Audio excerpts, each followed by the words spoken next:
Hello and welcome. My name is Edward Kedding and I'm one of the senior software developers here at UniTek. Today I'm going to show you a short initialization guide for permanent magnet synchronous motors, or short PMSM, with a resolver as a feedback system using our digital motor controller and the software tool Endrive. In this video I'm going to do a short introduction of our system setup and the corresponding manuals. I'm going to show you the basic configuration of the motor inverter and resolver parameters. I'm going to do a quick basic resolver feedback test, and I'm going to show you the most important part of this initialization guide, the phasing process. With it, we're going to measure the FB offset angle and generally check the motor inverter setup configurations. After the phasing process, we're gonna rotate the motor using speed and torque control using our Endrive test generator. And if everything works all right and the initialization has been completed, we're gonna save the parameters to our drive and to our PC as a backup system. Okay, let's get right into it. The system setup consists of a Bamocar PG D3 400/400 RS inverter, and as a motor we have an Emrax 208 high voltage motor with a Tamagawa resolver, in this case a resolver with 5 pole pairs. After you have started the program Endrive and you are interested in any other manuals or the general initialization guide, which I'm showing you here at the moment, if you open Endrive, you can go to the option Help and to the option Open folder.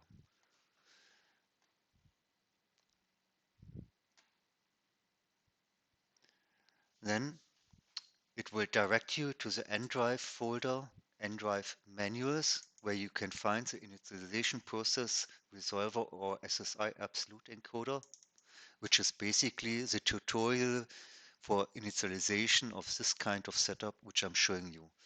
Basically, all the steps in the video have been written inside this manual for you to study and maybe to reproduce in the future. Okay.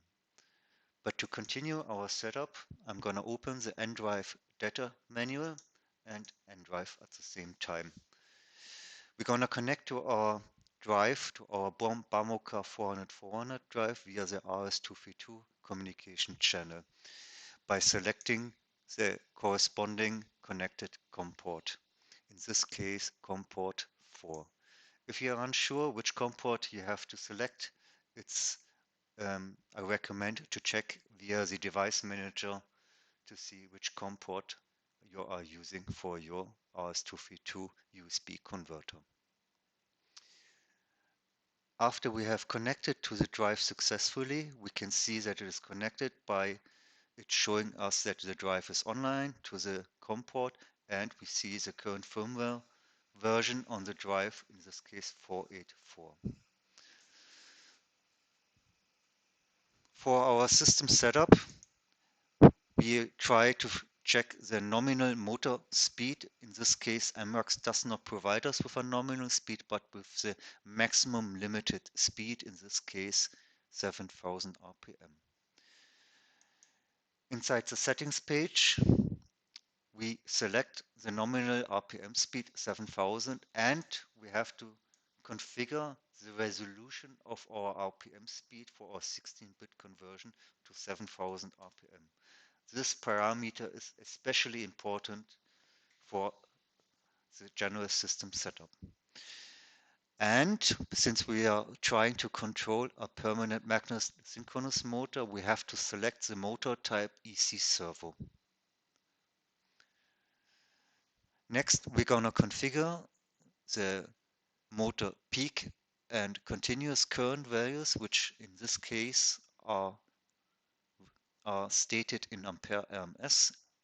In this case, we have 240 as our I max effective current value, and our continuous motor current in our case, the I nominal effective current of 140 ampere ms. Next, we configure the motor pole number. Emrax states that the number of pole pairs of the motor is 10. Since we require the pole number and not the pole pair number, we multiply this factor by 2 and enter the value of 20. Special parameters like the KT or KE factor we do not require for general initialization, but we can enter at a later stage, which I will also show you. But is not important for our general initialization. As a resolver, or as a feedback type, we're going to select resolver and we're going to enter the resolver pole number. Again, as I have stated, we have a resolver with a pole pair number of 5, meaning in our case we have a pole number of 10. If this value is unknown, there are methods of measuring the system using special functions we can provide, but this is highlighted in a different video. The offset angle of the resolver is unknown, but during the phasing process, we're going to let the drive system calculate this very important parameter. For our DC bus, in my case, I'm using a DC voltage from our battery of 365 volt, which we can see on the page device, which is currently present on our system. As a PWM frequency, I recommend not using 8 or 12 or 16 kHz, but our very special 8 kHz I16 PWM settings, which will output a PWM of 8 kHz, but will be measuring and updating the control algorithms with 16 kHz, giving us a higher precision. As a command mode, we're going to operate the initialization using digital commands, and we're going to enable the inverter using torque control. For the inverter setup, I recommend during the phasing process and general safety to limit the current output to a maximum of 10%, in our case 42.4 ampere as a maximum AC current output. Additionally, I recommend to limit the RPM speed to 10% of the 7000 RPM as a safety precaution. These are the general basic parameters you have to set up to start the initialization and phasing process. After we've done so, we're going to save these values to the EEPROM. While they are not required, the next parameters are recommended, but as I said, they are not required. One of these parameters, for example, is the KT constant of the motor. In this case, it is 0.62. We can select a motor temperature sensor for our KTY 8182 underscore 2XX. And for the KE factor, we have to do a little bit of calculation since Emrax is stating this value in volt ms per RPM, in this case 0.0482. But we require the value in voltage per kilo RPM, meaning if we take out the calculator, we enter the Emrax value of 0.0482, multiply it by 1000, and multiply it by the factor of the square root of 2, giving us 68.16 as a KE back EMF voltage.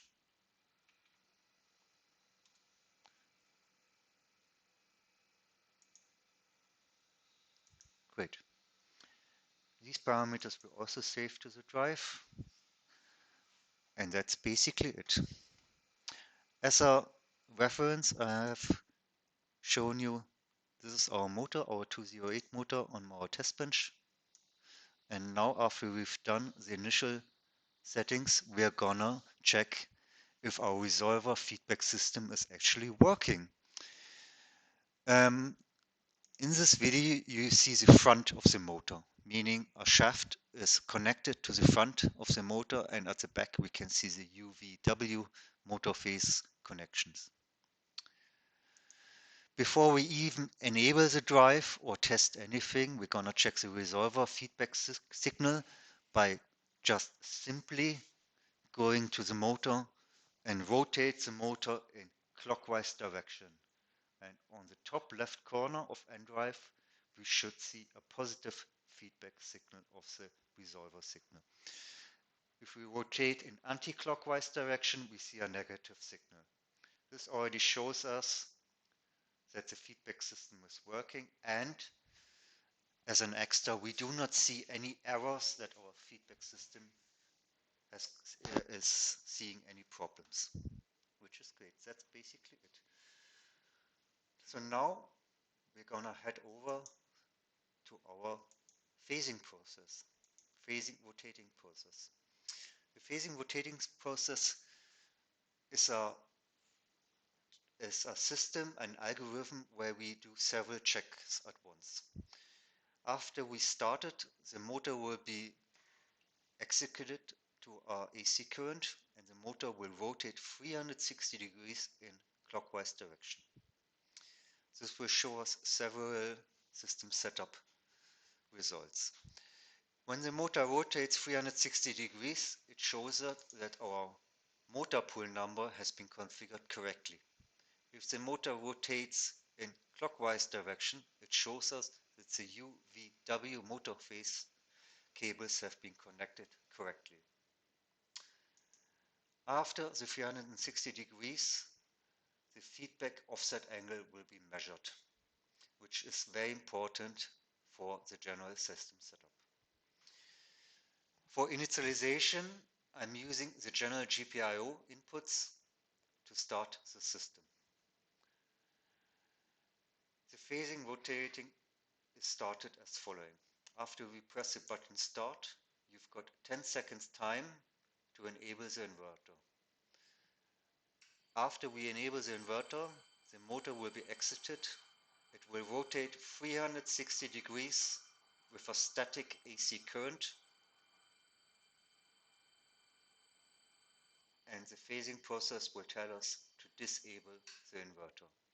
After the inverter has been disabled, the algorithm has calculated and measured the offset angle, in our case 47.6 degrees, which we're going to enter in the field next to it. Pressing enter, we're sending the parameters to the drive, and I recommend going back to the settings page and save the changes to the EEPROM 0 sector. That's basically it. In theory, everything should be set up for general testing of the motor. We are going to enable the drive. The motor is stationary, which is a good sign. There are no high currents, which is also a good sign. And I'm going to send a general speed request of 200 numeric, for example, in plus direction. We can see the numerical value of 200 is being controlled as desired. In our case, since the resolution is 7000 RPM, that corresponds to 42 or 43 RPM. We're going to press on stop, the motor will stop, and we rotate in negative direction or anti-clockwise, and we can see that the control algorithm of the speed controller is working fine, and which is a good sign. After I have stopped, I'm going to change to torque control, and I'm going to send a basic torque request of 5000 numeric in clockwise direction.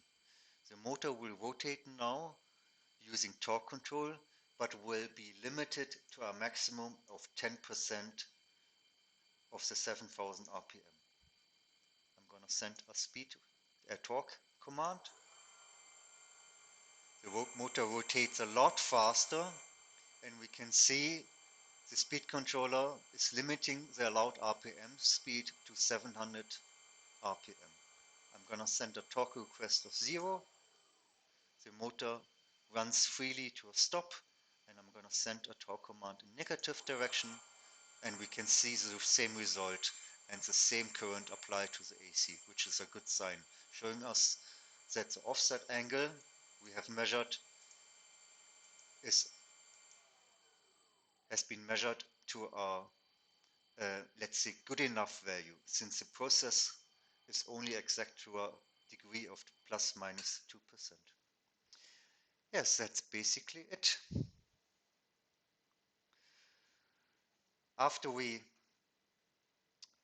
After we have done the basic initialization process, I recommend to save it to your drive, to the EEPROM, and do a safety backup of your parameters using the parameter file command.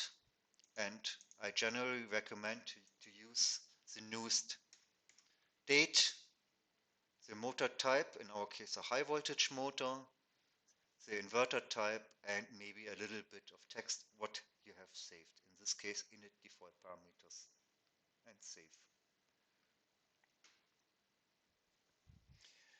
As a bonus, for more modern firmware like the 484 firmware, there is a little special option which makes analysis for the future more easy. If you go on the monitor page, you can see the IGBT temperature, and the DC bus is shown via numerical values. There is an option to change that. You can go to the page device and press on the physical button.